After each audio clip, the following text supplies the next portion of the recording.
Hey everyone, it's Natalie Bencavanga, and welcome to Facts Over Fear.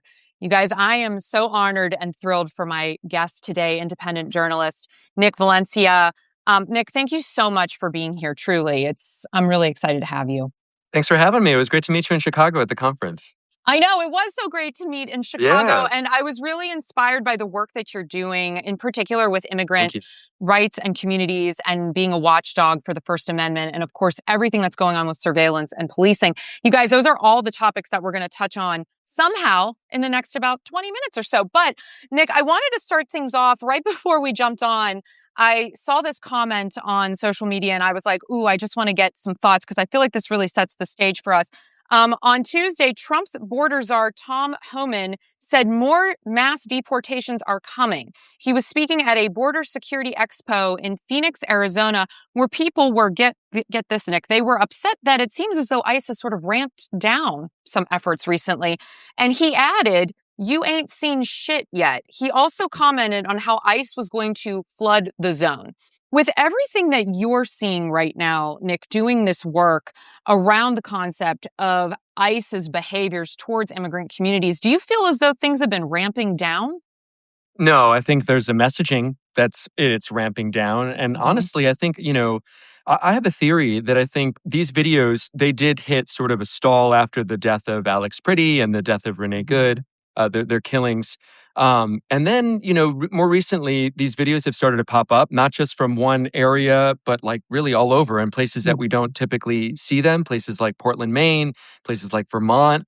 I don't think they stop. I think we stopped seeing as many videos because potentially social media companies started to throttle these videos. And already we see the numbers. These beds are still full. I want to talk about private prison and the expansion of the infrastructure. The beds are full. And so the numbers, Natalie, reflect that things never really ramped down, even if the optics of the messaging did. Absolutely. And we're going to get to that topic here in a moment. And this sort of dovetails off of this. Let's talk a little bit, though, about the lack of oversight inside these private hellholes, basically. The Trump administration has quietly shut down a federal watchdog office responsible for investigating the abuse inside ICE detention centers, an office that was already understaffed and handling serious complaints about conditions and treatment. Now, an internal email that was seen by the Huffington Post attributes the closure to a lack of funding in the Homeland Security Appropriations Bill that ended the partial government shutdown, even though the bill's text does not require this office to close. In fact, Nick, this office is required by law. So we're seeing this flagrant sort of abuse of power playing out over and over in so many contexts within this administration. But when we're talking about the lack of oversight inside these detention centers, what have you learned from your investigative work?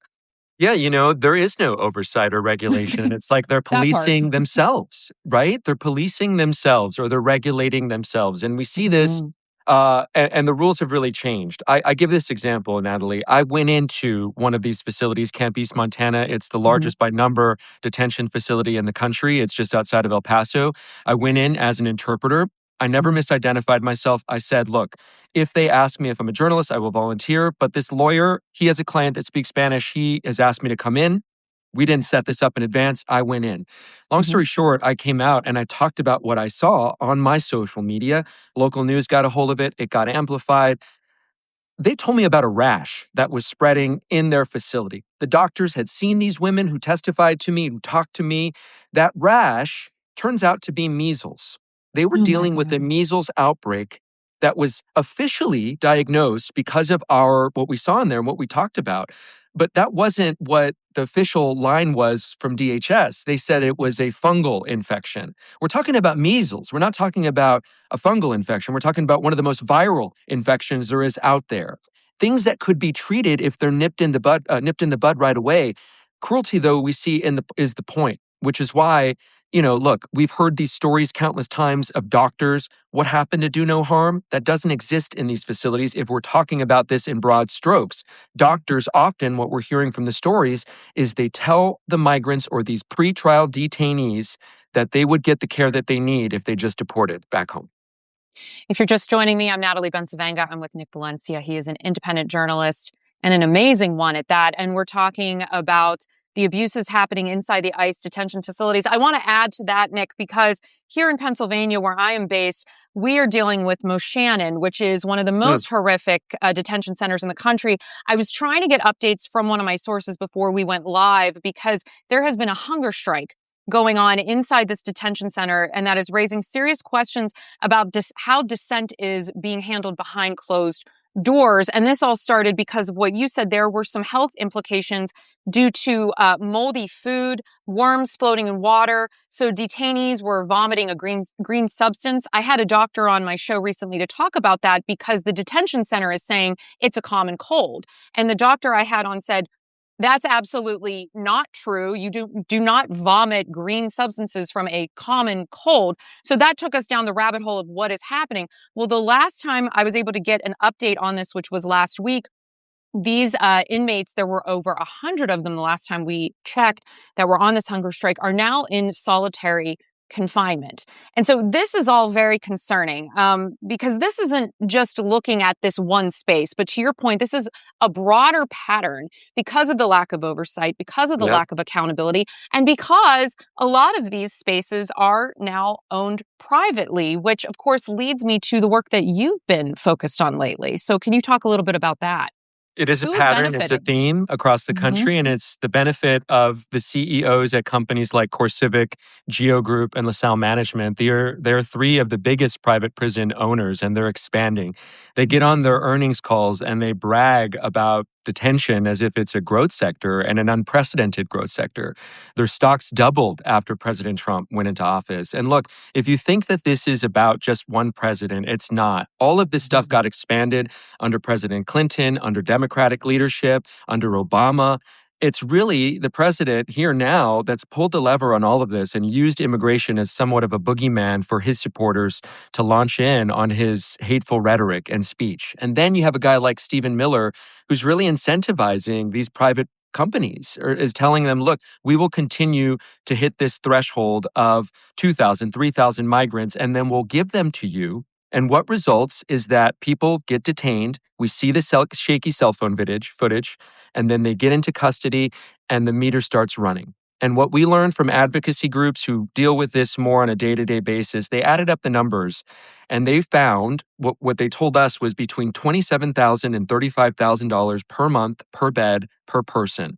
And this is what the result is, Natalie. You have people who are asking for self-deportation and who aren't being deported. That also is a theme. Why would they deport people if they're making money like this, hand over fist?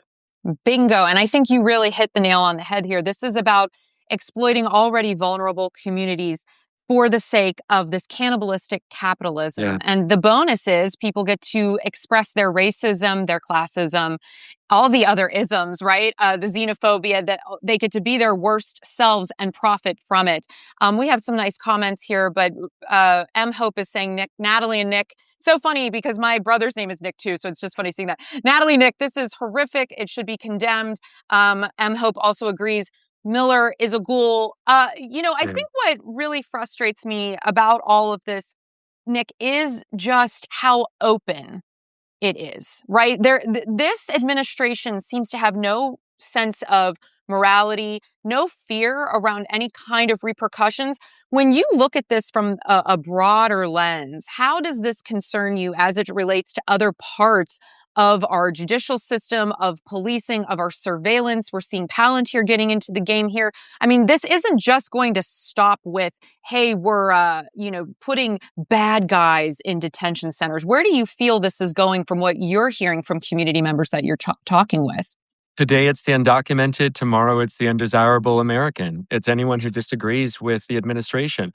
I don't know what's in the hearts, to speak to the morality of this administration. I know that they've done good things for their supporters. What I also know, though, is that I hear the hateful rhetoric specifically that comes out of Stephen Miller's mouth. Yes. President Trump, he has flaws. That's the understatement of a lifetime and century. But a guy like Stephen Miller, he truly is, I think, an evil person. I don't see, and these are the kinds of things that I'm free to say in independent media, that we pretend to play both sides and say, oh, wait a minute, like he's a good person. No, he has said some xenophobic and racist things. He has supported white nationalism. He has full-throated platformed them and given them space to breathe and oxygen. And so I used to pause at words like concentration camp, fascism, Stephen Miller is a ghoul. And in these spaces, cruelty is the point, Natalie. Yeah. It's so evident to me in the stories that I hear. Where does it go from here? It goes where we normalize this power grab, where we normalize, what is fascism? Is it Mussolini? Is it this sort of European model that we think? Or is it something that's a far more simple, where it's we isolate? We believe that we no longer have the opportunity to make a difference, so we don't vote. Our our broadcast waves all of a sudden get owned by one person, so we feel like we can't make a difference because everything is big picture stuff, not in your backyard. And sooner or later, you're disenfranchised because the machine will keep on running for them. People like Geo Group and Core Civic and LaSalle Management and whatever other private business that's shorting the market right now, or reading between the lines of what the president says when he calls in CNBC, I have quickly realized that this administration, it's all about the money and the economy, but it's really only about a select group of people. And that's not Democrat or Republican. It's the rich group of people here. Right. It's the rich. And I think that is what I want to make clear in my reporting is, yes, I disagree with policies from this administration. I also still call the president. And I also realize that it's Democrats that are part of this bullshit machine too, because it's really uncomfortable for people who have benefited from the system in place to say, hey, look, I want to change this. I think we should get private prisons out of the immigration system.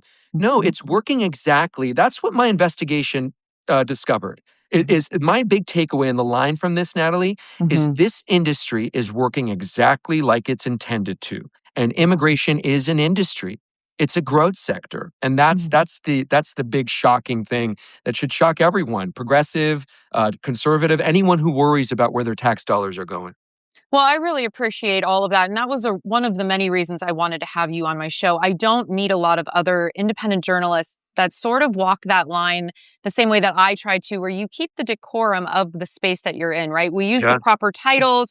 We use the way in which we frame things comes from an informed lens. But Nick, in this space, we can call it out, right? We can call it what it is. And we're not sort of stuck within that framework, that semantic framework of the billionaire-owned media, right? And to me, I really appreciated that you said that and you stood 10 toes down on that. So thank you for that. It means a lot coming from one little journalist to a really big one. So thank you for that.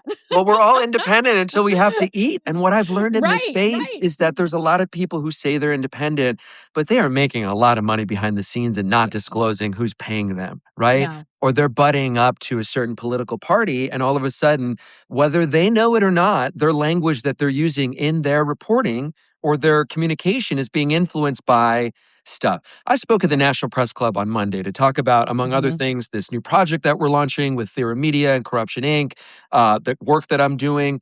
And I don't know, the method to me here that's clear is transparent methodology, rigorous honesty. Yes. And I said that, look, we are independents until we have to eat. I have to eat, and somehow have still, because I don't live this opulent life, I married a great woman who's like wants just us to be normal. I'm able to sort of make these sacrifices and say, I'm going to maybe make a little less money than I was making, and I can afford to do that because I think journalism is a public service and I want to be here, right? And so I just try to be honest in all of this. And am I doing it right? Am I making the right decision? I don't know. But the cool thing that I think I would love to hear from you on is that there's no blueprint really. I mean, there's people that are doing it well, and I'm flattered by what you say, but like, I don't even know if I'm real. I'm just sort of trying things out, right? And what do you think? No, I feel the same way. And I think for me, I remember I had a really great editor when I started in legacy media. I worked at the Post-Gazette for 6 years as a reporter there.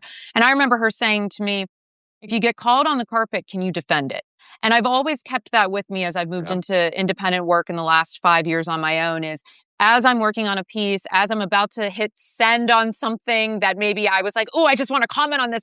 Can I defend it if I get called on the carpet? And I think for journalists, no matter how big or small your platforms are, no matter what kind of beat you cover, whether it's the arts, sports, or politics, it's important that we're holding ourselves accountable and one another accountable, because I'm a solutions-driven journalist. I'm socially conscious in the way that I work, and I believe democracy is upheld by a free and robust press. And so I want to pivot back to what you were speaking on around this idea of how immigration has now become this industry. And I couldn't agree more.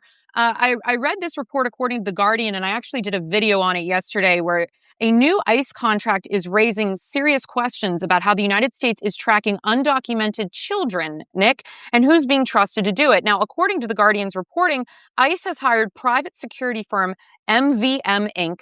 to locate migrant children who entered the country alone and were released to sponsors, framing the efforts as safety and wellness checks. But critics are saying basically what they're doing is they are hunting these children, kidnapping them, and putting them in these centers. And with everything that's been going on with this concept around human trafficking and what's happened with the Epstein files, the incredible brazenness of ICE hiring on our dollar a private firm that also has allegations of torture as a part of its resume is so incredibly concerning, inhumane treatment that it disputes, but it's there in black and white. When you see this as not only a journalist, but as a parent, as a friend, as a human being, as a citizen of this country, what are your reactions to that? I'm so glad you talked about this, Natalie, because this is a report that's included in that 30-minute documentary on YouTube that you could find under The Real Corruption. It is something that we discovered that Geo Group was hiring and subcontracting bounty hunters effectively, and that they were using bounty hunters to go after among the most vulnerable. This administration knows exactly what they're doing. Who are the most vulnerable? If you want to start with protecting the most vulnerable, it's children. And so it sends a message, a very chilling one. This is a different type of family separation. I've called it family separation 2.0, where you go after the breadwinner and you dismantle the family, and you use these private contractors that are making a whole lot of money to do this, and you incentivize morality, basically. And so why, if we struggle from this disease of individualism here, and you have to feed your family, and you're being offered a $50,000 bonus, and you have a high school education, and now all of a sudden you're making six figures because you can feed your family, what's it to you if you're picking up a minor and taking them back because you believe this narrative that they're here illegally and they deserve to be punished? We have this human condition where we make people feel, or we look at people like the other until we realize they're us. There's no different, anything different from the people that are being scooped up right now, other than somewhere along the way, some man or lawmaker said, this is a line and this makes you illegal if you cross it. This is why I'm so passionate about this issue, Natalie, is because legality doesn't equal morality. There were so many laws in this country that were passed by flawed individuals in our nation's capital who were deeply flawed and respected by their peers, but were deeply flawed, and passed some terrible laws, like saying it was okay to own somebody or see somebody as 3/5 of a person. These are laws that existed in this country, and there's tons of laws that are so stupid, whether it's like our marijuana laws and our Schedule 1 offense that we put that on, or whether that's our immigration laws. People just want to live in peace and a dignified life. I've started to call them undocumented Americans because they are Americans. They're adding value to this country. They pay into our Social Security. They pay taxes. They're just not getting that tax dollar back. These employers who are employing them, they get to employ cheaper labor and make more money so they can go home and invest it into our economy. It's all part of this system that is intentionally broken. And then what we really should be concerned about is this surveillance state that is expanding in the name of protecting us. And it's not protecting us. It's not only not protecting us, it's actively harming us. We have a few minutes left. I'm with Nick Valencia. I'm Natalie Bencivenga. You're listening to Facts Over Fear. Don't worry if you've come late to the party, because after this is over, I'm going to be posting it right away. I love it. To your point, Nick, about the surveillance state expanding, across the United States, communities are starting to now rethink their use of flock cameras and automated license plate reader systems. And in many cases, they're actually ending the use completely. Why, you ask? Oh, concerns about privacy, security, of course, surveillance. But a new report from the Institute for Justice found that police officers across the United States have allegedly been using these readers to track their romantic partners, exes, even strangers, at least 14 times in recent years. So basically, the police are now utilizing these cameras to stalk women, which, once again, women have been calling these things out. They've been at the front lines of these conversations around surveillance and over-policing and ICE detention and immigration, because we know this song and dance. We know where this all goes. And it's once again a part of that cycle of violence that capitalism cannot exist without, that patriarchy and xenophobia cannot exist without a true white supremacist culture. When you think of the expansion of surveillance in this way, how does this relate back to the work that you're doing and what you're seeing? Nothing is scarier than great technology in bad people's hands, right? And there's bad people in good places and good people in bad places. And recently, without giving too many details, I know somebody who was being stalked by a former law enforcement officer, and that is so scary. It's a whole different thing when you have somebody that's stalking you that is aware of the system that's used to protect you and how they can maneuver that. And the fact of the matter is that we are contributing to this as a society unbeknownst to us. It sounds good, just like, make America great again. That sounds good until you realize what they're doing, right? Like, let's go stand up for America. Let's protect our communities and our neighborhoods. So you get these neighborhood associations, and it's a theme. We're talking about themes and patterns from the South here in Atlanta to El Paso in the Walmart there that was the site of the massacre, Texas, small town Texas, Kansas, all over the place. These flock cameras are being funded and they're being used, these automatic license plate readers, ALPRs, and they look like solar panels with a big old ring camera on there. What they do is they scan every single license plate that comes through in and out of that street, and this data then is up for grabs. It is not just top versus bottom. It's not left versus right. This is like man versus machine. Yeah. It's anyone who is endorsing of this. A knife can be used for good and bad. So can AI, right? Anyone who's endorsing of this protection is actually, whether they know or they're not, contributing to this surveillance state. And that includes big companies like Walmart. We had this report, which we put out a couple of months ago, and we're ahead of the curve here. 404 Media also doing great work. So is The Guardian. What we found is that these, through FOIA requests, through publicly available documents, through our own record search, we found that Walmart is basically giving money to police community foundations in these towns across America for the sole purpose of funding flock cameras to be put around their facilities, their warehouses and stores in the name of public safety. Walmart was going through a big problem with crime. Their remedy was to fund community grants and police foundations specifically for these cameras. They funded this stuff and they could wipe their hands clean of accountability.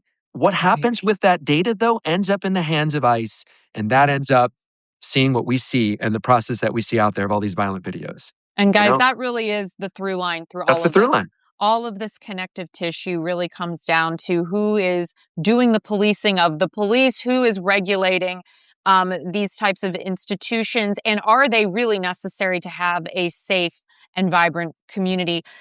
Nick Valencia, I know you've got to run. You're a very busy man, but I really wanted to make sure you had an opportunity to plug your new documentary. Yeah, I'm also going to embed it, obviously, when I post this as well, and I'll share it across platforms. But please let people know exactly what it is and where they can find it.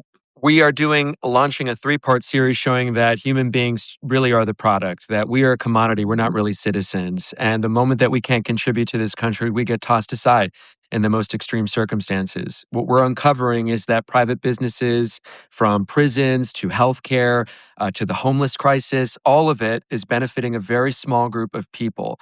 It's like the top class and it's the working class that's getting screwed over.